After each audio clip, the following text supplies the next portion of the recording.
en otra charla más de nuestro ciclo Hablando de Matemáticas. Y hoy me da mucho gusto presentarles a un colega del Departamento de Matemáticas de la Facultad de Ciencias, a Paco Francisco Torres Ayala. Él estudió la licenciatura en Matemáticas en la facultad, también hizo la maestría aquí en la UNAM y después hizo un doctorado en Texas A&M, el cual terminó en el 2012. Luego regresa a México, hace un postdoc también en la UNAM, pero en la sede de Juriquilla, donde la facultad también tiene sede, y trabaja también ahí mismo, aprovecha para trabajar en la Universidad Aeronáutica de Querétaro y la Autónoma de Querétaro. Y desde el 2015 es profesor ya de tiempo completo en la Facultad de Ciencias, ahí en nuestro departamento. Muchas gracias, Paco, por aceptar la invitación y todo tuyo. Gracias, muchas gracias, Mocoy. Bueno, antes que nada quiero agradecer a los organizadores por el chance de platicar aquí en Hablando Matemáticas y también a la audiencia que se tomó el tiempo de venir porque estamos en la recuperación del paro, entonces también sé que les quita tiempo. Entonces voy a hablar de pues la idea es un poquito una visión global como del análisis funcional, o al menos lo que yo me he encontrado en esta parte. Y cuando estaba pensando en esto me acordé de bueno, ahorita como está la guerra en Ucrania y la amenaza de la guerra, bueno, las bombas atómicas, me acordé de esta película de Doctor Strangelove de Kubrick, que dice, bueno, entonces se las pongo, ¿no? Pero es así como, ¿cómo dejé de preocuparme y aprendí a querer al integral? Porque el integral sale en todos lados, ¿no? En análisis funcional. Entonces, de hecho, la primera diapositiva pues, es el póster de la película. Entonces, aquí saqué el subtítulo, ¿no? Se fue a learn to stop worrying and love the bomb. Entonces, Kubrick, no encontré bien dónde salía esta cuota, pero me acuerdo que alguien me la dijo. Entonces, si tienen una escena, están filmando una película, tienen una escena. En la película es obviamente sobre una crisis de misiles, ¿no? Entre Estados Unidos y bueno, antes Rusia, la Unión Soviética, cuando estaba la Guerra Fría. Entonces decía Kubrick que todo dependía como del ambiente, ¿no? De cómo se desarrollaba una escena, ¿no? Entonces, en una película de una crisis de misiles, si todo empieza como en la oficina de la Casa Blanca, en la oficina oval, es como un documental, ¿no? Todo el ambiente es como un documental. Pero si empieza así la escena de la película como en la recámara de la Casa Blanca, pues es un drama, ¿no? Pero si empieza en el baño es una comedia. Entonces, dependiendo así como de los distintos lugares donde que se desarrolla, pues cambia un poco el sentido de la escena. No, el integral es más o menos parecido. Cuando uno lo está viendo así como en ecuaciones diferenciales se abarca de cierta forma. Cuando uno se pasa así a estudiar álgebra de operadores se comporta de cierta otra forma distinta, ¿no? Se puede ver de otra forma. Y también aparece, digamos, en gráficas, ¿no? También se pueden estudiar ciertos aspectos de ciertas gráficas utilizando la integral. De ahí sale el subtítulo de la charla. Entonces, ¿cuál es el guión? Entonces, la primera parte, les digo, es la derivada. Entonces, les voy a tratar de dar como una idea o a lo mejor ya se la saben, y si sí, pues ya es un repaso, de cómo se usa la integral para poder definir una noción de derivada, y esta noción de derivada es muchísimo más general que la que uno ve de cálculo, bueno, de los cálculos que uno aprende en la licenciatura, y es la que usan, digamos, los profesionales, ¿no? A la hora de hacer la investigación. La otra es esto de álgebras de operadores, cómo la integral ayuda a definir ciertas transformaciones de operadores. Si no saben qué es esto de operadores, piensen nomás como una matriz, ¿no? Entonces, cómo la integral ayuda a transformar ciertos operadores para poder sacarles más información. En soy a lo mejor un poquito más técnico porque es de mi área de especialización, entonces, ni modo. Y ya al final, nomás como para cerrar, les quiero platicar un poquito la relación, ¿no? De cómo parte esto de álgebra de operadores ayuda a estudiar algunos aspectos de ciertos tipos de gráficas, ¿no? Entonces vamos a empezar así despacito. Entonces esto de la integral distingue funciones. ¿Qué quiere decir? Que bueno, este ejercicio que está aquí, ¿no? Se lo pueden poner a los chicos de cálculo 2, que se los he puesto ahí luego en los exámenes. Entonces tienen funciones continuas, ¿no? Y digamos que satisfacen esta identidad. Entonces las integrales son iguales, pero aquí viene como que el punto clave cuando las multiplican por una función g, ¿no? Y esta g es cualquier función y continua, tiene que ser arbitraria, ¿no? Entonces, si las integrales son iguales, entonces, para cualquier g, entonces las funciones tienen que ser iguales, ¿no?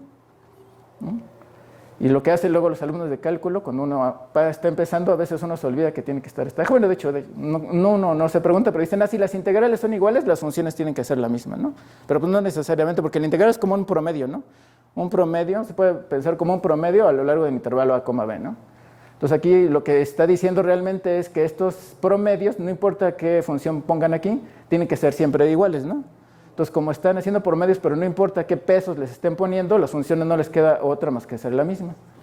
Y para demostrar esto, lo único que se hace es, pues, se pasa una integral del lado izquierdo, se factoriza la g, tiene una diferencia de f menos h, como g se vale para cualquier función continua, pues en particular para la diferencia de f menos h, entonces queda que la integral de una función cuadrada es igual a 0, y como la función es continua y positiva, pues ahí sí tiene que ser 0, ¿no? Porque se puede interpretar como el área bajo la curva, ¿no? Entonces, bien, entonces aquí ya estamos viendo cómo la integral empieza a ayudar a ver, al menos distingue funciones, ¿no?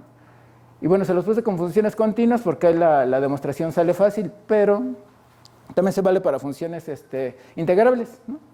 Entonces tienen funciones que están en LP. Aquí estoy pensando que son integrables con respecto a la medida del VEC. Lambda va a denotar la medida del VEC. Y esta mu debería ser lambda, perdón.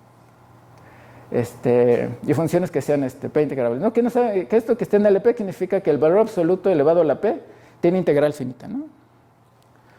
Entonces, si esta igualdad se da otra vez, si las integrales siempre son las mismas, no más que ahora le vamos variando, ¿no? Vamos a agarrar no funciones continuas, sino funciones que son clase C1 con soporte compacto.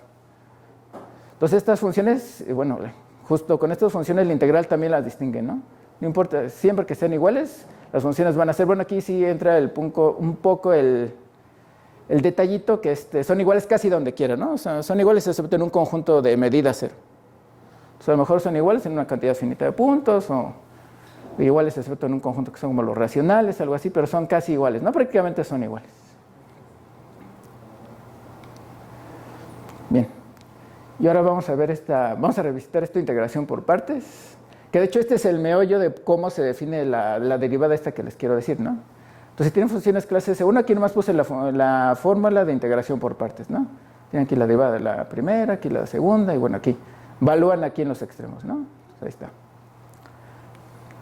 Entonces, si F y H tienen soporte compacto, entonces el A y el B los puedo agarrar suficientemente grandes, de tal forma que abarcan todo el soporte, entonces pues, puedo poner aquí de menos infinito a infinito, y estos, como B y A son suficientemente grandes, esta parte se va a anular porque va a estar afuera del soporte, ¿no? Entonces esto se hace 0. Entonces, con estas hipótesis me queda esta formulita que está aquí, ¿no? Entonces, aquí lo importante, lo que quiero que como que se note es, bueno, al menos como algebraicamente, es la derivada salta de uno a la otra, ¿no? Está aquí en la F, pasa al H, pero pago el precio de poner este signo menos aquí, ¿no? Y lo mismo pasa para funciones de clase CK, ¿no? Las funciones de clase CK hacen lo mismo, nomás que van pasando, pues van aplicando diferentes, bueno, varias veces la regla de integración por partes, y pues si lo hacen K veces, pues les quedan K menos unos, ¿no? Entonces por eso queda menos uno en la K. Pero otra vez la idea es que tienen aquí la derivada y la pasan del otro lado, ¿no? Entonces aquí ya está una noción de cómo están relacionándose como la derivada, la integral.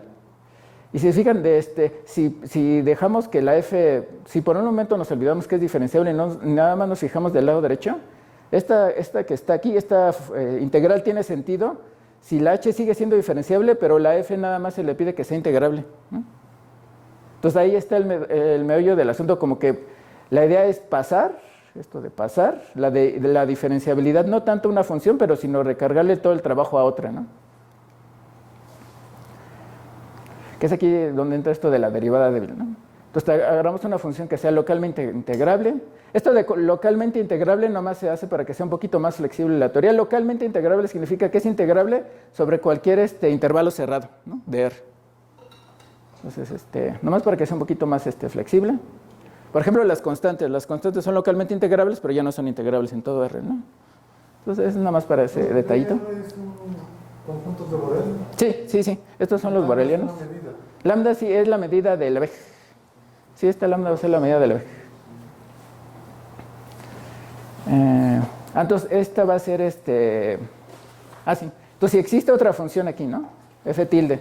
de tal forma que se satisface la misma identidad que teníamos antes. La integral de f tilde por esta función que está aquí es igual, bueno, tengo que pagar el precio, ¿no? Del menos 1 acá, de la función, pero aquí la derivada, aquí estoy tomando aquí la derivada de la función esta, siempre y cuando esta sea pues, clase SK de soporte compacto. Entonces, si existe de alguna forma esta función, entonces vamos a decir que esta función, esta que está aquí, tiene derivada débil de orden K. Entonces, fijan como que todo el trabajo de la derivada se le estamos pasando a la phi, se le estamos pasando a la función que nos va a ayudar a distinguir entre funciones, ¿no? Entonces, le estamos pasando todo el trabajo acá, ¿no? Bueno, esto es simplemente anotación, ¿no? Entonces, esta es la derivada débil. Entonces, nomás les pongo aquí una cuenta fácil. Entonces, sale con estas propiedades, sale luego linealidad, porque, por ejemplo, si integro aquí esta función que está aquí, que se puede porque es localmente integrable y esta tiene soporte compacto. Entonces, si agarro esta integral que está aquí, uso linealidad, entonces me queda esto y no hay problema. Después, esta derivada la paso del otro lado, me queda aquí. Esta ya es la derivada usual, la que uno conoce de cálculo. Aquí ya le quité la D, pagué el menos, el precio del signo menos. Otra vez, agrupo todo por linealidad. Ya sé que ahí sí se vale porque estas son funciones integrables.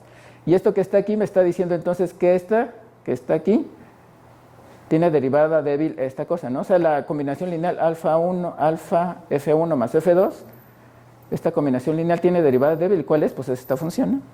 Porque esto actúa como pasar la derivada del otro lado, pues es esta, ¿no? Entonces ahí ya me está dando la linealidad, ¿no? Usando el lema de los que les puse como acá al principio, ¿no? Porque esto se vale por cualquier función. Pues algunos ejemplos, ¿no? Entonces, si es clase C1, la derivada débil, pues es la derivada usual porque se vale la regla de la cadena, ¿no? Así no hay problema. Esta de que el valor absoluto, ¿no? Que es siempre el ejemplo clásico de una función que sea continua y que no sea diferenciable, ¿no? Entonces, pero pues siempre uno se queda con el sabor de boca. Bueno, pues no es diferenciable, pero nomás le quitas un punto y ya es diferenciable, ¿no? Entonces, esto más o menos arregla ese detallito. ¿Quién sería la derivada débil? Pues lo que uno esperaría, ¿no? Sería menos 1 del lado izquierdo y 1 del lado derecho. Entonces, nomás hay que hacer la cuenta, ¿no? Para probar que realmente esto satisface, que esta derivada es lo que uno piensa, pero en el sentido débil que les acabo de explicar, ¿no? Entonces, me agarro una función de qué clase C1, de soporte compacto. Voy a suponer que el soporte está contenido A, B y que el soporte intersecta una parte parte del eje negativo y parte del eje positivo, porque si todo está en el positivo, en el negativo, que no, como que no tiene chiste porque esta función pues no va a ver el cambio de este signo, ¿no? Entonces, no más por ese detallito lo puse así, ¿no? Entonces, ¿cuál es la integral de la derivada débil por phi? Pues esta es pues 1 menos 1, entonces en la parte negativa es un menos 1, se lo puse, en la parte positiva es 1, pues ahí quedó. Entonces ya saqué esta integral, ¿no? Entonces ahora la que sigue. Ahí está. Entonces le paso la derivada del otro lado, ¿no? Entonces sería la integral de f por f', ¿no? Entonces aquí está f'. Entonces igual, la parte negativa ahí es menos t. Aquí está menos t. En la parte positiva nada más es t. Entonces así ya partí la integral. Y luego aquí, estas son funciones clase C1, entonces aquí sí se vale regla de la cadena y paso la derivada de que está en el phi aquí, a la que tiene la t, ¿no? Entonces la paso, pues queda aquí, y pues la derivada es menos 1, la derivada es 1, y ya me quedo viendo estas dos y veo que son iguales. Entonces con esta regla que les di, de pasar la derivada del otro lado, pues esta función realmente es la derivada débil, ¿no? Del valor absoluto. Bien. Y podemos seguirle, ¿no? Entonces vamos a denotar h, la derivada débil de la f, ¿no? De menos 1 y 1. Entonces, ¿cuál es la derivada débil de h? ¿No? Sería como la segunda derivada. Entonces empezamos, ¿no? Si yo quisiera calcular la derivada débil de esta h, lo que hago es, multiplico la h por una phi' y integro, ¿no? Para ver, pues, qué me arroja esto, ¿no? Y tratar de ver esto a su vez como la integral de alguien, ¿no? Entonces, esto está más sencillo porque nomás es menos 1 y 1, y otra vez, parte positiva, parte negativa. Aquí, como ya tengo aquí la derivada y esta es función clase C1, aplico el teorema fundamental y pues me queda esta diferencia, es que está aquí. El A y el B los puedo tomar suficientemente grandes para que caigan afuera del soporte de la función phi y ahí me va a dar 0. Entonces, toda esta integral simplemente se reduce a menos 2 veces phi valuado en 0, ¿no? Bien. Entonces, la pregunta es, ¿existe una función h tilde de tal forma que me da esta identidad? Eso sería la derivada débil, ¿no? O sea que la derivada débil, aquí ya le quité la derivada, se la tendría que pasar aquí a la función esta h. Entonces ya no está aquí, estaría aquí como que en el h. Entonces existe una función localmente integrable que satisfaga esto para cualquier función continua clase C1 con soporte compacto. ¿Quién faltó el soporte? Pero la idea es que tenga soporte compacto, ¿no? Entonces, ¿ustedes qué piensan? ¿Sí o no? Es nada más valor en un punto, ¿no? Se multiplican la función por esta tilde mágica y la integral es nada más valor en un punto. ¿Ustedes qué se imaginan que sí o no?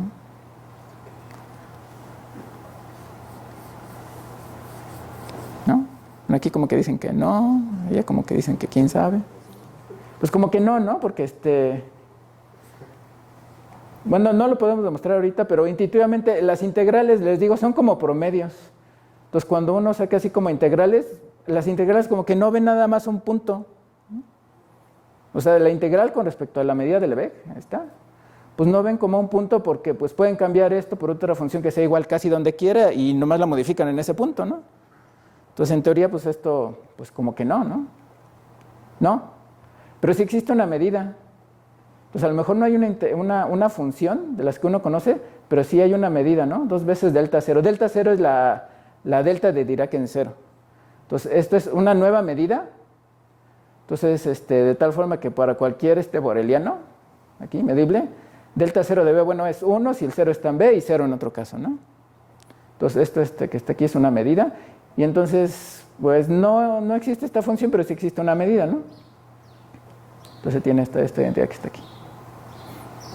Entonces ahorita vamos a regresar un poquito a este ejemplo más adelante, porque vamos a ver que entonces esto de hacer derivadas débiles, en cierto momento como que ya no da como las funciones que uno conoce, ¿no? Como que se sale.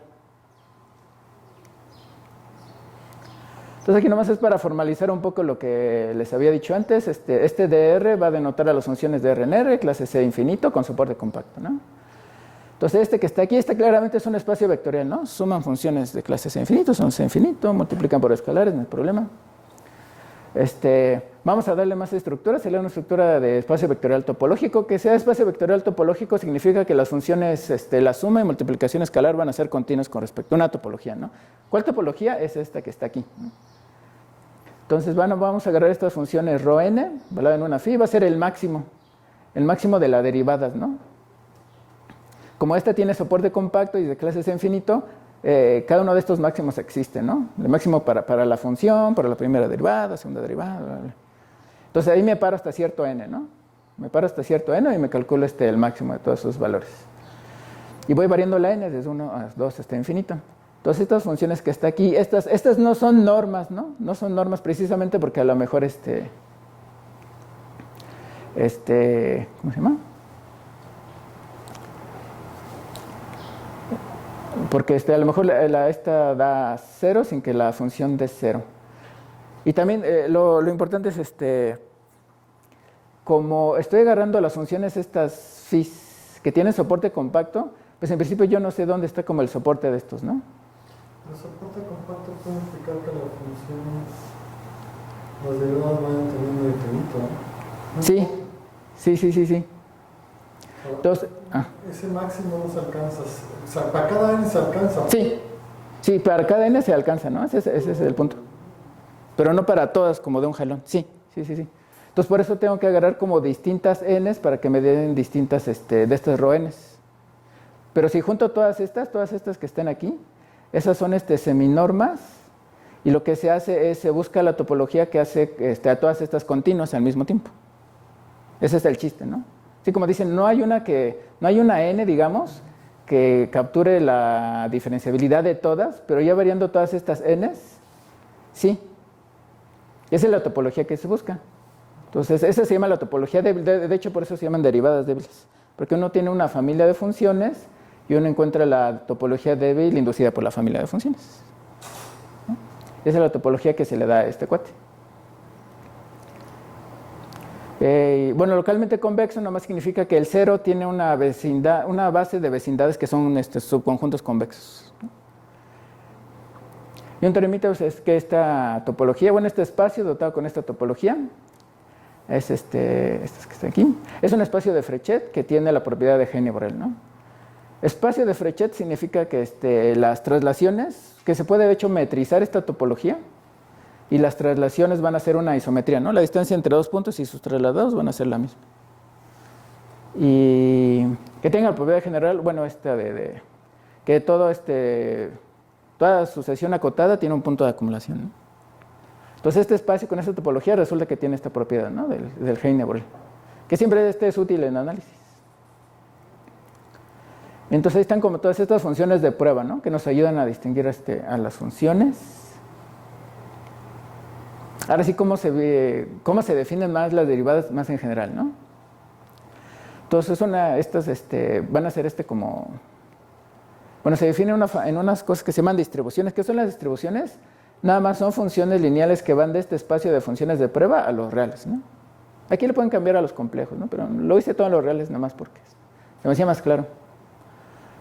Entonces tiene una distribución, es simplemente una función lineal que sea continua, ¿no? Que sea continua con la topología esta que les acabo de dar, ¿no? Que es esta que es compatible con todas las derivadas, ¿no? Que pueden aparecer acá. Entonces esas son una distribución, ¿no? Entonces son sencillas, son funciones lineales. Entonces el espacio de distribuciones se le pone aquí una D' nada más. Entonces ahora sí, como que todas las funciones que vimos, bueno, los ejemplos que vimos antes van a caer dentro de este marco de distribuciones. Entonces si me agarro una función que es localmente integrable, esto induce una distribución, ¿no? Lambda f valorado en una phi simplemente es la integral. Entonces esto está bien definido porque esto tiene soporte compacto y pues va a ser lineal y se puede probar que esta es continua con la topología esta que les dije, ¿no? También una medida, ¿no? Si tienen una medida ahí arbitraria sobre los borelianos de R,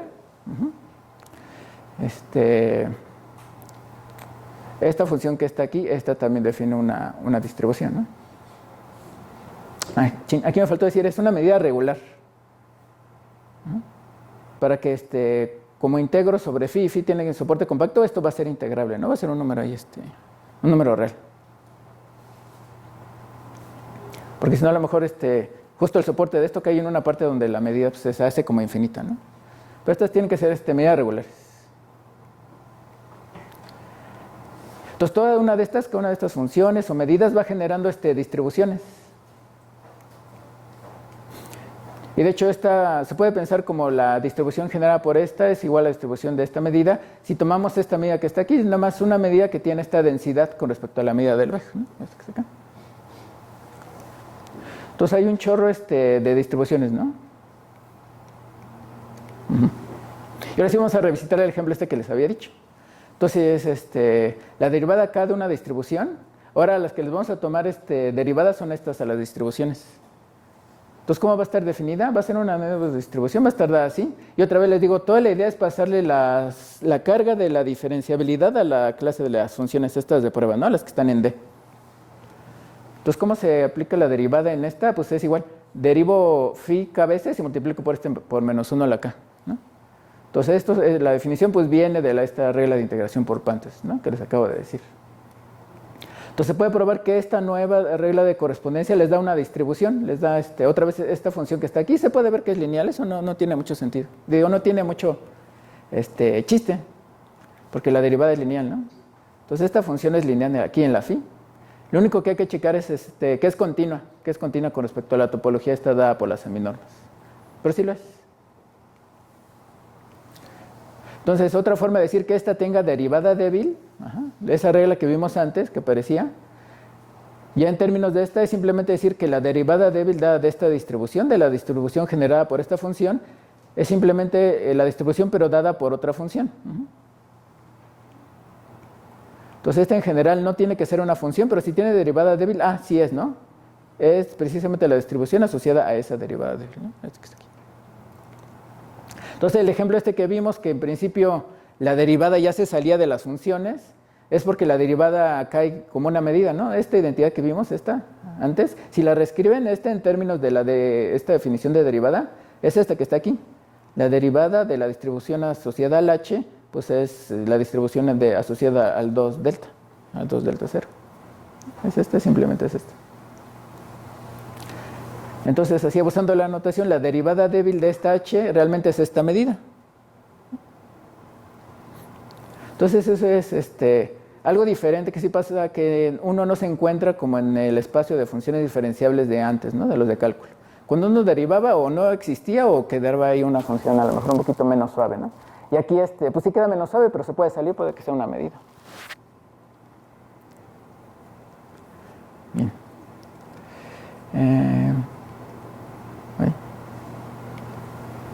Ahí está. Entonces, toda esta maquinaria de las funciones que tienen derivadas débiles ayudan a definir estos espacios de Sobolev, que estos que están aquí, como que de alguna forma enmarcan, bueno, agarran un montón de funciones y las enmarcan en un espacio de tal forma que pueda sacar derivadas. Las derivadas siguen siendo funciones, bueno, en cierto espacio LP, y puede empezar a hacer como análisis, ¿no? Entonces, me agarro un subconjunto ahí, un intervalo abierto. Entonces aquí va a haber dos parámetros, el m y el p.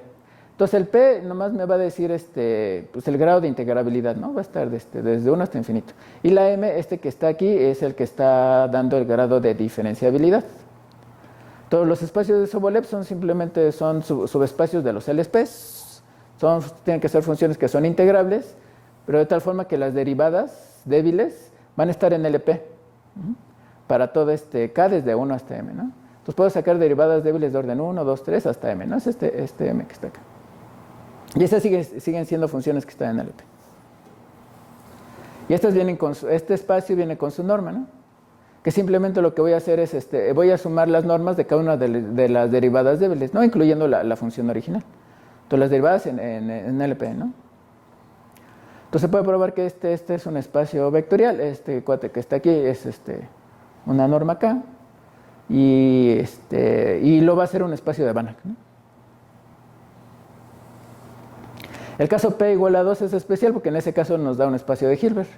Entonces aquí va a ser un espacio de Hilbert y estos se denotan diferentes, van a ser, bueno, por notaciones son estos HMs, ¿no? Aquí la integrabilidad pues ya es 2, nomás este cuate indica la diferenciabilidad, ¿no? Y cuando es espacio de Hilbert pues viene también con su producto interior. Entonces estos espacios tienen este producto interior que es similar a lo que hacía, bueno, lo que hizo Sobolev antes, ¿no? Nomás que ahora estamos aquí sumando productos interiores de L2, pero de las derivadas débiles, ¿no? Incluyendo la función. Bien. Y dentro de estos espacios, también aparecen luego, bueno, es como digamos, son los espacios grandes que uno utiliza para empezar a resolver cuestiones diferenciales. Y luego uno empieza como a modificarlos porque uno tiene que meter condiciones en la frontera, ¿no? Entonces, por ejemplo, aquí nomás puse dos ejemplos sencillos. Entonces, este cuate que está aquí, me voy a agarrar las funciones clase C1 con soporte compacto y lo cierro, ¿no? Lo cierro por en la norma esta de Sobolev. Y ese es este espacio que está aquí, ¿no? Y lo mismo, digamos, en el caso 2. Chin, aquí me faltó una cerradura, ¿no? Ah, bueno, no, es que aquí ya le puse el 0, que es que está aquí. Ah, sí, perdón. Entonces, estos que están aquí se empiezan a modificar estos espacios que están arriba para, les digo, incluir condiciones en la frontera. Aquí estaríamos incluyendo las condiciones de frontera más sencillas, que es cuando se anula pues en la frontera, ¿no? Bien. Y bueno, les platiqué todo eso en dimensión 1, pero se puede hacer en dimensiones mayores, ¿no? El caso multivariado. Pues las definiciones son muy similares. Van a tener un abierto, nomás que van a tener aquí pues más dimensiones. Entonces, por ejemplo, ¿quién sería el W1P, no? Entonces, estamos hablando de funciones que son P integrables, van a tener una derivada. Entonces, una función está aquí, sí, solo sí, bueno, es P integrable. Y van a existir estas funciones U y tilde, estas, también tienen que ser P integrables. De tal forma que ahora puedo pasar las derivadas parciales, ¿no? Como ya tiene más variables, pues las derivadas parciales pueden pasar. Y siempre tengo que pagar el precio de poner el signo menos, ¿no? Que está aquí. Para toda phi igual, de soporte compacto, clase C infinito sobre este abierto que está acá. Y pues obviamente estas son como las derivadas parciales, pero en el sentido débil. Y aquí nomás puse de un grado de diferenciabilidad, pero pueden tomar más, ¿no? Simplemente van pidiendo que todas las derivadas parciales mixtas tengan esta propiedad, ¿no? De que cuando las pongo aquí, las puedo pasar del otro lado, ¿no? Pagando los precios de los signos menos. Y lo importante es que muchas de las fórmulas que uno conoce de cálculo también se pasan en este contexto de derivadas débiles. Por ejemplo, aquí les puse la fórmula de Green, ¿no? Para poner un ejemplo. Entonces, para la fórmula de Green, pues menos la integral aquí de Laplaciano por el b, pues es igual a esta, ¿no?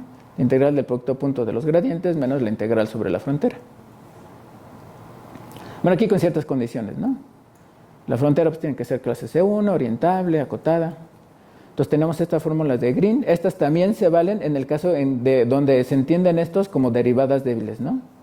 Entonces, por ejemplo, este que está aquí pues sería un vectorcito, no más que las entradas serían las funciones que representan estas derivadas débiles, ¿no?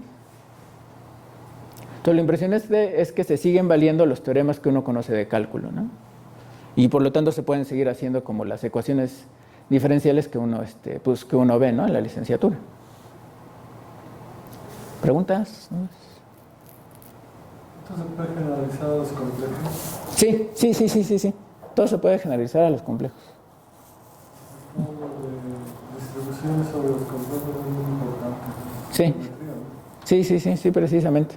Lo puse aquí nomás en R como para dar una idea, pero sí, tienes razón. Todo se generaliza a los complejos. De hecho,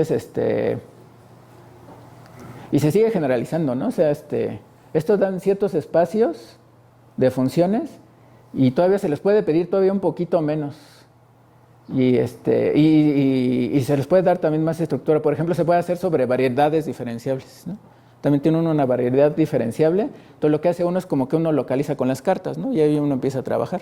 Y después se puede pegar así todo. De hecho, puedes definir las variedades inclusive con singularidades. Sí, porque es lo bueno de estas, ¿no? De las derivadas. Como que admiten a muchas de las funciones, ¿no? Como que tenga cierto grado de integrabilidad. Como que ahí ya son diferenciables. ¿Se pueden llevar a otro tipo de campos de característica distinta de C, no? Eso sí no sé, fíjate. Eso sí nunca lo he visto. No, así no sé. Pero sí son bien nobles, ¿no? Admiten un chorro de funciones. Luego yo digo que estas son derivadas Hufflepuff, porque admiten a todos, ¿no? Ya ven esta de Harry Potter, que están las 3 casas. La de Hufflepuff admite a todos los otros, así como que tienen sus reglas, pero Hufflepuff admite a todos. Todas las derivadas estas son así porque admiten a casi cualquier cosa. Entonces les digo, pues aplicaciones pues en ecuaciones diferenciables. No nomás les puse aquí un ejemplo. Entonces uno quiere resolver esta ecuación diferencial, esta era la ecuación del calor. Soy re malo para las ecuaciones, pues si digo una barbaridad, pero según yo la copié para que fuese la del calor. Entonces, ¿cuál es como el esquema, ¿no? Para solucionar estas cosas? Pues se ve que si existe una solución clásica, esa tiene que ser solución débil. Entonces, en cierto sentido, agarro mi espacio de soluciones que yo tenía como originalmente, es que uno conoce de cálculo, y lo meto en un espacio más grande, ¿no? En uno de estos espacios de Sobolev. Y ya empiezo a trabajar ahí en los espacios de Sobolev, porque tienen muchísimas más herramientas, ¿no? Tienen más teoremas de convergencia, tienen más propiedades de que puedo derivar y sigo estando ahí en el espacio. Entonces, ya que lo meto en un espacio más grande, la siguiente etapa es encontrar ahí en ese espacio existencia y unicidad, ¿no? De soluciones, en algún espacio de Sobolev adecuado, ¿no? Entonces, usualmente cada problema de ecuaciones diferenciales viene asociado con su espacio de Sobolev, ¿no? Que tiene que encapsular, bueno, la información del operador, obviamente, pero también las condiciones en la frontera. Entonces, ahí se resuelve, ¿no? Entonces, aquí es un montón de análisis funcional. Y después, ya que uno resuelve y que tiene soluciones débiles, es toda otra industria, así. Cómo la estructura del problema hace que las soluciones que sean débiles realmente tienen regularidad, es decir, se les van quitando, va uno viendo que no son tan débiles, sino que son funciones de las que uno conoce, ¿no? De las que son clase C1, clase C2. También es toda una industria, ¿no? De cómo obtener resultados de regularidad para las soluciones débiles que uno tiene. Y bueno, uno ya recupera la solución clásica, ¿no? Entonces ese es más o menos el esquema. Y esta es como que la primera parte de la parte esta B. Entonces, por ejemplo, en este que está acá, en este ejemplo, pues necesito definir el laplaciano, la derivada con respecto al t, estas condiciones de frontera. Entonces empieza uno pues definiendo, bueno, escogiendo espacios de tal forma que todo tenga sentido. Entonces usualmente uno los encuadra o los encaja en un espacio así grande, en un L2. Entonces empiezo a definir algún dominio donde tenga sentido, ¿no? Entonces, por ejemplo, tengo que tener 2 derivadas, y aquí partes de las derivadas se tienen que anular aquí. Entonces me fijo en este espacio, ¿no? Y resulta que es denso acá. Y el operador digamos, menos el laplaciano, ¿no? Que es el que aparece acá. Entonces aquí, por ejemplo, ya puedo definir este operador. No va a estar definido en todo L2, sino nada más en este subespacio que está aquí, porque tengo que sacar dos derivadas. Entonces uno empieza a estudiar estos operadores y ver que estos son, pues son lineales, densamente definidos. Y la cuenta que sí les quería enseñar es esta que está aquí, ¿no? Que esta a la larga como que ayuda mucho a estudiar este tipo de operadores. Entonces voy a hacer el laplaciano producto interior con U en L2, ¿no? Pues sería este que está aquí, ¿no? Nomás es multiplicar el laplaciano por este cuate, ¿no? Por el U. Y aquí es donde utilizo la fórmula de Green, ¿no? Entonces este signo menos desaparece cuando paso una de las derivadas que está aquí del otro lado, ¿no? Aquí está. Entonces obviamente lo paso del otro lado, aquí es la fórmula de Green, ya no viene el término de la frontera porque estoy pidiendo que las funciones estén en el H01, entonces ahí se van a anular. Entonces este término de frontera no va a haber. Entonces nomás me queda esta parte que está aquí, pero es simplemente la norma del gradiente al cuadrado, ¿no? Entonces esto siempre es mayor o igual que 0.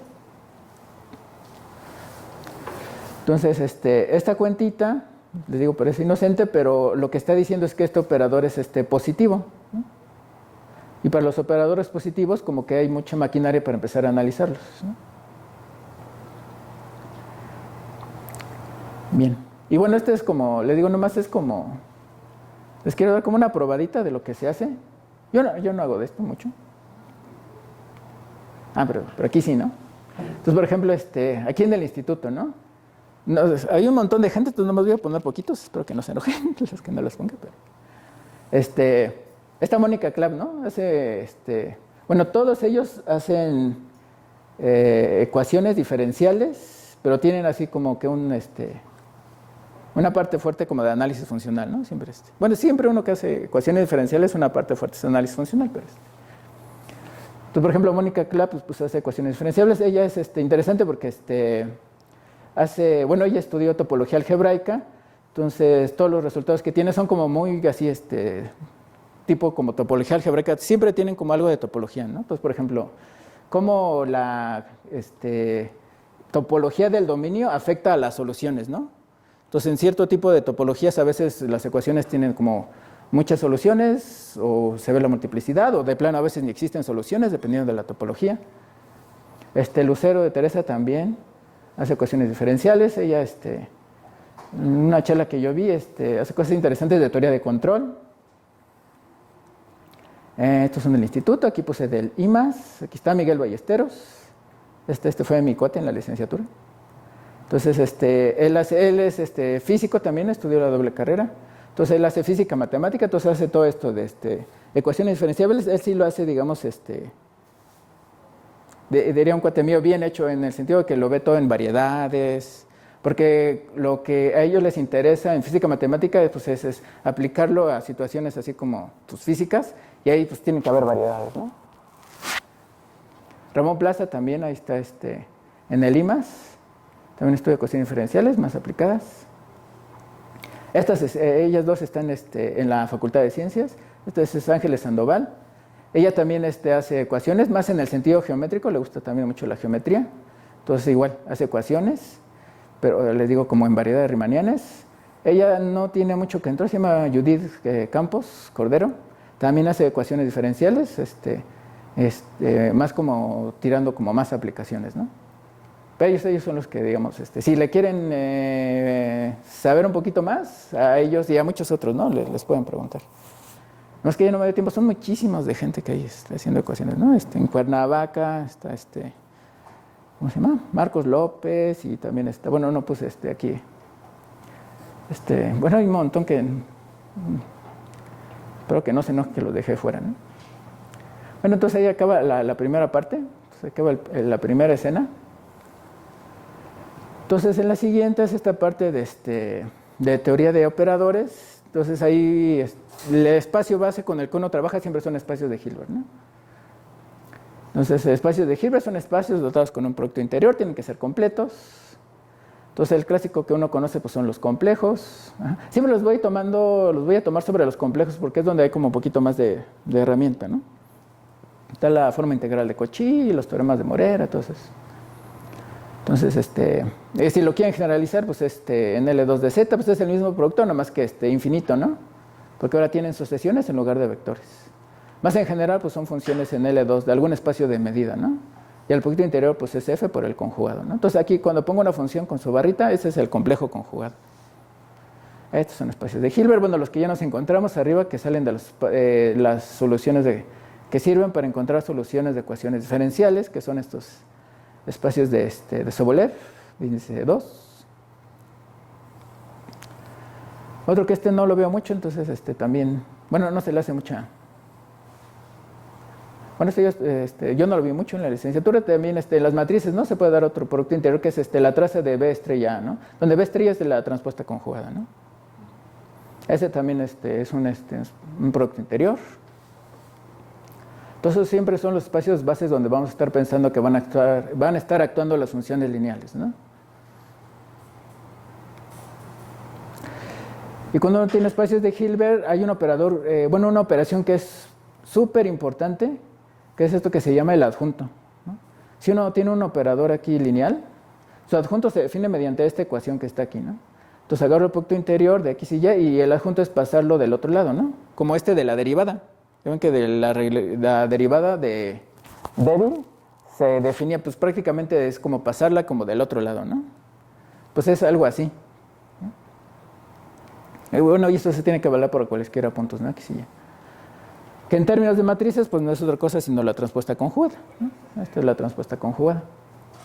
Y esta propiedad es bien importante. O sea, no pareciera, pero es así, da un chorro de información acerca de él y su operador. Yo siempre digo que es como pasarse del otro lado del espejo, como que llega uno a otro lugar y T es como el reflejo de pero que en otro espacio. Le digo, es en el mismo espacio, pero digo, está chistoso. ¿En el dual, no? ¿Eh? ¿En el dual? Sí, en el dual. Tiene que estar en el dual. Bueno, ese autoadjunto, pues sí es igual a su adjunto, como a las matrices. Es normal si conmuta con su adjunto. Y es positivo, sí, solo sí. La cuenta esta que les hice antes para el laplaciano, ¿no? T de x, x es mayor o igual que 0 para todo x. Bueno, un ejemplo de estos operadores positivos son operadores de esta forma, ¿no? S compuesto con S estrella, ¿no? Como estoy pensando operadores que van de H en H, como el que les enseñé arriba del laplaciano, pues puedo componer, ¿no? Puedo componer S y luego componer el S estrella, ¿no?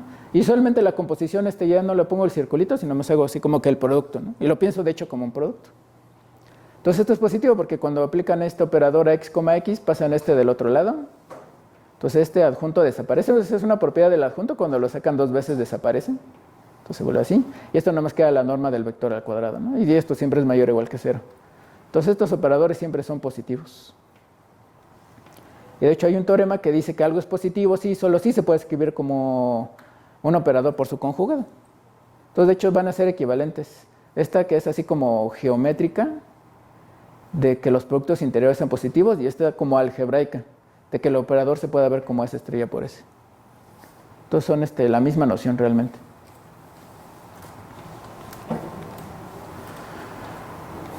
Ya cuando uno trabaja aquí con operadores, una función definido sobre todo el espacio va a ser continua, sí, solo sí, supremo es finito. Entonces vamos a agarrar el supremo de las normas de las imágenes, pero nada más sobre la esfera unitaria, ¿no? Del espacio. Entonces es una equivalencia de continuidad. Y se va a definir la norma de este operador simplemente como ese supremo, ¿no? El supremo sobre la esfera unitaria. Cuando H es finito dimensional, cuando tiene dimensión finita, esto siempre es, pues es un número finito, porque que está aquí resulta que es compacto. Entonces, en dimensión finita, pues esto es, pues es una bola cerrada. Entonces va a ser compacto y las funciones lineales pues ahí van a ser continuas. Entonces, pues eso es el supremo de una función continua, pues se va a alcanzar, ¿no? Pero en dimensión infinita puede pasar que haya funciones lineales donde supremo sea infinito. Entonces esas no se estudian con esta norma, se estudian de otra forma, ¿no?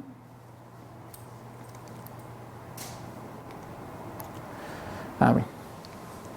Entonces para esto de los operadores actuando en espacios de Hilbert, lo que quiero enfatizar mucho es del teorema espectral, que es el que les digo va a ayudar a, como a transformar los matrices o los operadores y ayuda a sacarles más información.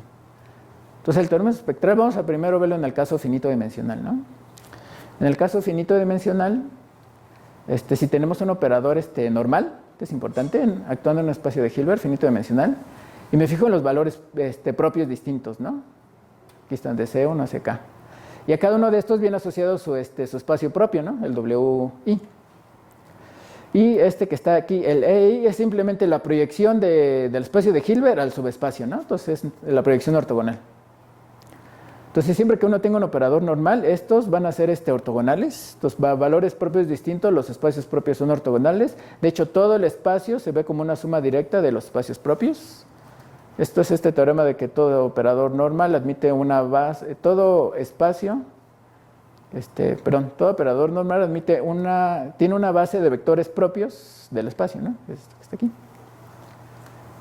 Y esta es parte importante, ¿no? El teorema espectral. Este es el que se llama la descomposición espectral. El T se puede escribir como una suma de proyecciones. Entonces, digamos, y con respecto a la base formada de vectores propios, el T se vuelve muy sencillo, ¿no? Nomás son esta combinación lineal de proyecciones. Y la norma de este T también se calcula fácil. Es el máximo de los valores absolutos de todos estos valores propios.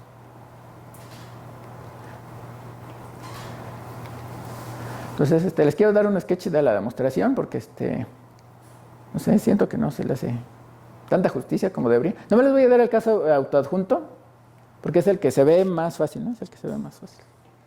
Bueno, se ve y, aunque sí tiene algunos, truquitos. Entonces, para el caso autoadjunto, el primer paso es probar que tiene un vector propio. Nada más, con que haya un vector propio, ¿no? Eso como se hace. Entonces me agarro la transformación lineal, es autoadjunta. Ahí está. Entonces, les digo, como estamos en un espacio de dimensión finita, el máximo se alcanza, ¿no? Entonces, máximo, que es la norma, se alcanza en algún vector, ¿no? Y se puede probar que ese vector tiene que estar en la orillita, ¿no? Tiene que estar en la esfera. Entonces, va a tener norma 1. Entonces, me agarro un vector de norma 1 que realice la norma, ¿no? Sí se los dejo de ejercicio porque si no, no me da tiempo. Resulta que la norma al cuadrado es un valor propio, no del T, pero sí de T compuesto consigo mismo. ¿No? Entonces lo vamos a utilizar.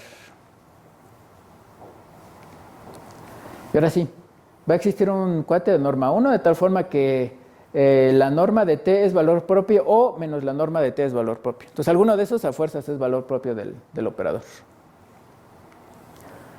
Si donde se alcanza el máximo da la igualdad, pues ese, ¿no? Ya acabamos. Ajá. Y si son distintos, pues me agarro este vector que es la diferencia del T de X menos la norma de T por el X y lo divido entre su norma, ¿no? Para que me dé unitario. Y es aquí donde sale así como la magia. Entonces cuando le aplican la T a esta Z que pongo acá, entonces la T se pasa aquí y se pasa acá, ¿no? Entonces aquí queda un T al cuadrado y aquí queda un T de X, ¿no? Ahí está. Pero por el ejercicio que les dije, T al cuadrado aplicado a X es la norma de T al cuadrado por X, porque la norma al cuadrado es vector propio del cuadrado, ¿no? Y pues se queda igual, ¿no? Pero aquí, fíjense, aquí ya puedo sacar una norma de T de aquí y una norma de T acá. Entonces aquí queda la norma de T, entonces aquí va a quedar norma de TX menos TX. Y que está aquí es precisamente el negativo de que está acá, ¿no? Si se le queda viendo uno, es precisamente el negativo. Entonces, en ese caso, el que sirve es el menos valor propio de la norma. Entonces ya, módulo del ejercicio ya logramos encontrar un valor propio, ¿no? del operador autoadjunto, ¿no? Ya como se termina la demostración, se reduce la dimensión, que es aquí donde se ve por qué esta prueba funciona para el caso de dimensión finita. Entonces, ¿cómo se reduce la dimensión? Entonces me fijo aquí, rojo, ese es el espacio propio asociado a la norma del T o a menos la norma, ¿no? Es el que encontramos en el paso anterior, ¿no? Entonces Entonces puede tener dimensión 1 o dimensión más, ¿no? No importa. Después lo que se hace es agarrar el complemento ortogonal a rojo, ¿no? Que está aquí. Y lo que se prueba es que este complemento ortogonal, este espacio es invariante bajo T. Ahí es donde se usa que el operador es autoadjunto. este subespacio va a ser invariante, es decir, cuando me agarro vectores de este espacio y les aplico t, vuelven a caer en este espacio. Entonces lo que se hace es, voy a restringir mi operador que estaba definido en todo el espacio, nada más este espacio azul. Entonces me queda otra vez un operador lineal, va a seguir siendo autoadjunto, pero va a estar en un espacio de dimensión más chica. Y ya entonces aplico inducción. Y así se va, así puedo encontrar todos, así voy descomponiendo todo el espacio en suma directa de los espacios propios. Y ya lo demás sale de a gratis. Bien. Entonces acaba el espacio algunas consecuencias, ¿no? Entonces, como los espacios son ortogonales, las proyecciones, cuando las componen, una seguida de la otra, van a dar cero, ¿no? Porque pues, proyectarían primero sobre un espacio y la segunda vez sobre el espacio ortogonal, pues va a dar al cero. Entonces, estas son ortogonales. Entonces, por ejemplo, cuando componen el operador consigo mismo, cuando agarran pues sería esta composición, pero cuando componen todos los que son distintos, pues van a dar cero. Entonces, de todas estas posibles sumas, las que sobreviven es cuando queda el operador consigo mismo, ¿no? La proyección ahí con la proyección ahí. Y estos pues obviamente salen al cuadrado, ¿no? Porque se multiplican. Pero cuando componen la misma proyección dos veces, es la proyección, porque proyectan en el espacio y vuelven a proyectar, pues quedan igual. Entonces estos se vuelven estos. Entonces en general, si uno tiene un número natural y uno compone t consigo mismo n veces, lo que se queda pues es c1 a la n multiplicado por el espacio propio y así se va, ¿no? Hasta ck a la n. Entonces, estos que están aquí se pueden ver muy fácilmente en términos de su descomposición espectral, ¿no? Y si lo hice para potencias, pues se sigue para polinomios, ¿no? Porque es sumar nomás estas potencias. Entonces, cuando yo tengo un polinomio y lo aplico en t, esto está claro qué quiere decir, ¿no? Porque cuando yo tengo el t, cuando veo una potencia del polinomio, pues nada más compongo el operador consigo mismo tantas veces como me dice la potencia, ¿no? Entonces pues va a ser igual a los polinomios aplicados a cada uno de estos valores propios, ¿no? Y ya cuando uno tiene esto, lo que se preguntaron es, bueno, ¿qué tal si me sigo, no? Pues aquí me quedé con polinomios, pero ¿qué pasa si agarro una función entera? Que es pues, como un polinomio infinito, ¿no? Digo, así, a la brava. Entonces, ¿qué tal si definimos la función valuada en t, esta función entera valuada en t, como este cuate que está aquí, ¿no? Nada más aplicar la función entera en cada uno de los valores propios y los multiplico ahí por sus proyecciones ortogonales. Entonces resulta que sí, que esta definición que está aquí es, digamos, como que buena. En el sentido que cuando uno hace como el álgebra de las funciones aquí, por ejemplo, cuando yo compongo con otra función aquí con entera y hago aquí, pues la composición f seguida de g, pues va a ser primero aplicar la primera función y luego aplicar la segunda función, ¿no? Y todavía más, ¿no? Como esta es una función entera, puedo escribirla en su serie de potencias. Y ya en esta serie de potencias, bueno, al principio todas estas potencias tienen sentido, ¿no? Nada más es, pues otra vez, t consigo mismo n veces, ¿no? Y ahora lo único que hay que checar es que esta serie que está aquí, que ya es una serie como de matrices o de operadores más en general, ¿no? Entonces esta que está aquí, esta converge en la norma de operadores, es lo que se puede probar. Mientras esta sea una función entera, esta va a converger en la norma de operadores. Y de hecho converge precisamente a esta suma de proyecciones, esta combinación lineal de proyecciones. Entonces ya sea que uno lo defina el f de t así o lo defina así, les va a dar lo mismo. Entonces ya empieza uno con un operador normal, con una matriz normal si quieren. Y si tiene una función entera, uno puede pensar en estas f's de t, ¿no? Estas que están aquí. ¿Hay son coeficientes en el campo? O en Sí, estas son coeficientes complejos, sí.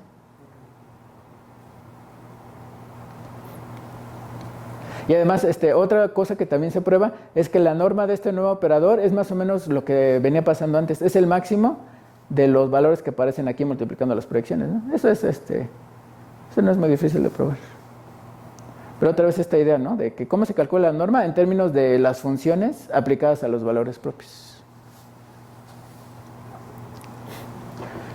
Entonces ya con este teoremita, al menos en el caso finito dimensional, uno sí puede definir estas funciones f de t para cuando es entera. Entonces la pregunta es, ¿hasta dónde más se le puede pedir, ¿no? Esta f, ¿no? A lo mejor se puede empezar a, no necesariamente que sea entera, sino que sea continua o algunas otras propiedades menos restrictivas, ¿no? Bueno, esto es lo que le estaba platicando, ¿no? Entonces este mapeo que está aquí, entonces iría como de las funciones enteras a los operadores, ¿no? Este es un homomorfismo de álgebras con 1. Las funciones enteras, pues ese es un álgebra, ¿no? Multiplican funciones enteras y les da entera, y este espacio vectorial, y tiene la función 1, ¿no? Pues cuando lo mandan acá, pues estos quedan operadores que se pueden componer consigo mismo, y eso me genera un álgebra, ¿no? De hecho, el álgebra con 1 generada por el T. Entonces da un homomorfismo, y de hecho es uno como que abre la puerta como de este lado, del lado de los operadores, a muchas identidades. Por ejemplo, esta que está aquí, ¿no? Esta se vale para funciones enteras, pues lo paso para operadores porque esto es un homomorfismo. Entonces puedo tomar senos y cosenos de operadores, los elevo al cuadrado y esto me da aquí era la función constante 1. También aquí, por ejemplo, ¿no? Cuando multiplico las exponenciales, aquí se sumarían, se hace 0 y me da el 1, ¿no? Entonces mucha información, digamos, que está aquí de este lado, ¿no? En el álgebra de las funciones enteras se puede pasar a los operadores. Entonces estas tienen sentido. Incluso también esta, ¿no? Cuando agarramos el módulo de un complejo de la forma IT con T real, eso daba 1, ¿no? Ahora cuando el operador es autoadjunto, ese es equivalente a, digamos, a que sea un número real, ¿no?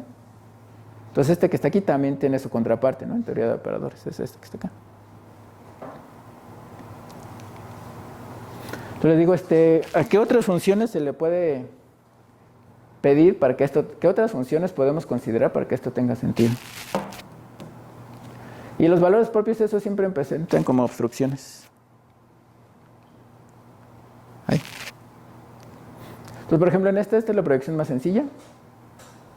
Pues va a dar a 0. Entonces, su descomposición es precisamente esta. Y el logaritmo, cuando uno, digamos, si yo quisiera sacar el logaritmo de esta función, pues tengo que sacar un logaritmo de 0 y un logaritmo de 1. Pues que no tiene sentido, ¿no? Porque el logaritmo de 0 ni siquiera está definido. Entonces lo que se hace es que el espectro juega un papel muy importante. Entonces, ¿quién es el espectro?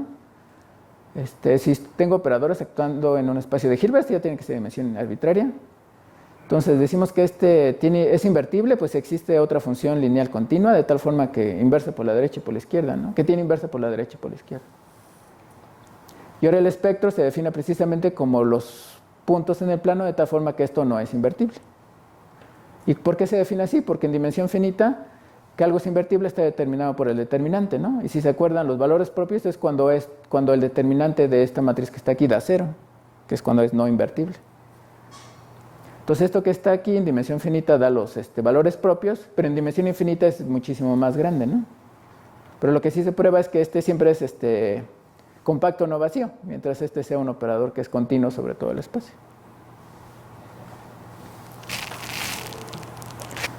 Sí, bueno, ya para terminar. Perdón, se me volvió loco. Ahí está.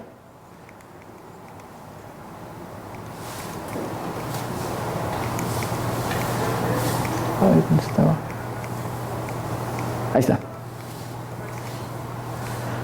Entonces, ¿cómo se definen estos FDTs para F más en general? Entonces, la idea es más o menos como con las derivadas. Hay que buscar funciones que distingan. Entonces, en este caso, las funciones que distinguen son hacer estos productos puntos. Dos operadores van a ser iguales si todos estos productos puntos van a ser iguales.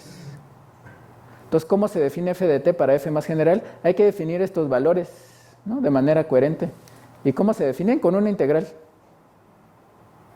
Entonces, lo que se prueba es que si me dan estos vectores x y y, van a existir ciertas medidas con valores complejos, de prueba de hecho, de tal forma que estos valores propios van a ser la integral de f sobre el espectro respecto a esas medidas, ¿no? Y como puedo definir esto para todos los valores de x y y, eso me define implícitamente este operador que está aquí. Y me tardé un poquito más de lo que esperaba, entonces les iba a platicar cómo se definen estas. Y nomás les voy a decir ¿no? El teorema de representación de Riesz. ¿De dónde salen estas? De este teorema. El teorema de representación de Riesz dice que Si tiene una función continua sobre las funciones continuas, que va con valores complejos, que es lineal, continua y que el 1 va a dar al 1, entonces existe una medida de probabilidad, bueno, con valores complejos, de tal forma que se satisface esto. O sea, la función lineal realmente se representa como una medida. Entonces, ¿cómo se encuentran estas? Pues si se fijan del lado izquierdo, este que está aquí, esta función, si pienso P, esta F como un polinomio, esta es una función lineal en ese espacio, dejando X y Y fijos, porque pues el producto escalar es lineal en la primera entrada. Entonces esto define una función lineal y eso se extiende a las funciones continuas. ¿Y de dónde sale esta medida? Del teorema de representación de Riesz. Yo creo que aquí le dejo porque ya son las 11:03.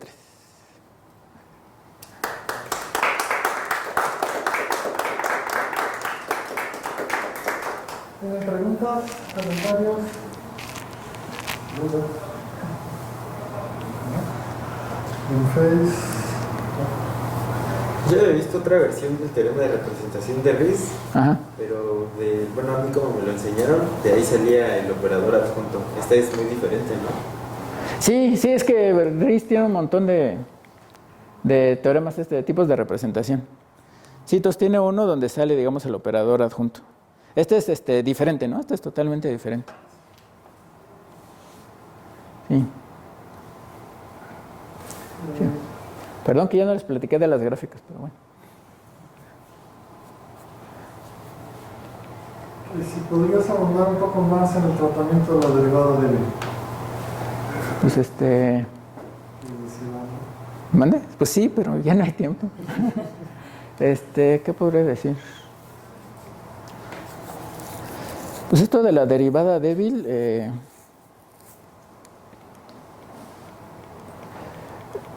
los espacios estos que definen los espacios de Sobolev, les digo, como que sigue la mata dando, porque cuando uno, o sea, se le puede seguir quitando como grados de suavidad. Cuando uno tiene la derivada débil, después uno puede definir otros espacios en base de estos espacios de Sobolev, que son muchísimo menos, hagan de cuenta como que puede uno definir estos espacios de Sobolev quitándoles así grados de diferenciabilidad, porque aquí estamos pidiendo que la derivada caiga acá, ¿no? Entonces hay una forma como que, digamos, le quitas esta condición y que la derivada, bueno, sea como, digamos, la medida, pero puede uno seguir haciendo como cálculo. O sea, como que uno que le quita esta restricción que está aquí. Y esos son unos espacios que se llaman de Lee-Sorkin-Tribel.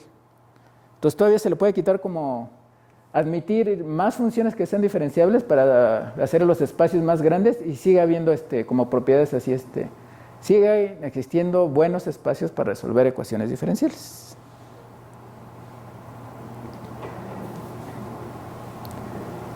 Bueno, espero que eso ayude un poco. Sí, si quieren saber más, el que es re bueno en bueno, todos ellos son buenos. El que me enseñó eso de los espacios Lee-Sorkin-Tribel es Miguel.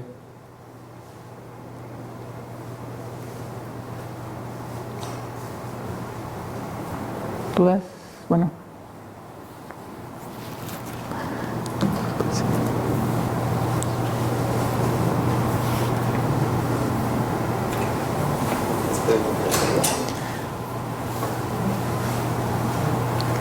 Pues muchas gracias.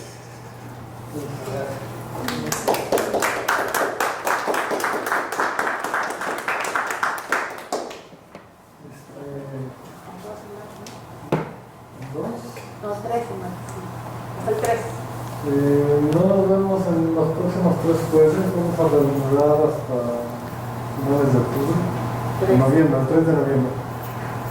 Y por diversas conferencias, viajes y demás. Entonces, de todas maneras, pueden entrar a la página del plan de matemáticas, y ahí está todo el calendario de los próximos 4 meses. Bueno, pues gracias por haber venido, gracias por habernos visto en Facebook, había cerca de 30 gentes. Gracias a todos.